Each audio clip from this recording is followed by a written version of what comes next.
خوف پیدا ہو؟ غرض انہوں نے اس کو بہت بڑی نشانی دکھائی، مگر اس نے جھٹلایا اور نہ مانا۔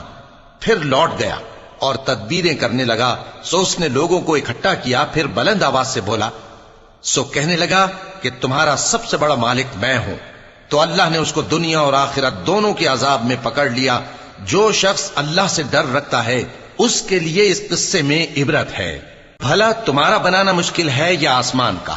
اللہ نے اس کو بنایا، اس کی چھت کو اونچا کیا، پھر اسے برابر کر دیا، اور اسی نے رات تاریک بنائی اور دن کو دھوپ نکالی، اور اس کے بعد زمین کو پھیلا دیا۔ اسی نے زمین میں سے اس کا پانی نکالا اور چارہ اگایا اور اس پر پہاڑوں کا بوجھ رکھ دیا۔ یہ سب کچھ تمہارے اور تمہارے مویشیوں کے فائدے کے لیے کیا۔ پھر جب وہ بہت بڑی آفت آئے گی، اس دن انسان جو محنت وہ کرتا رہا یاد کرے گا، اور دوزخ دیکھنے والے کے سامنے لا کر رکھ دی جائے گی۔ اب جس نے سرکشی کی اور دنیا کی زندگی کو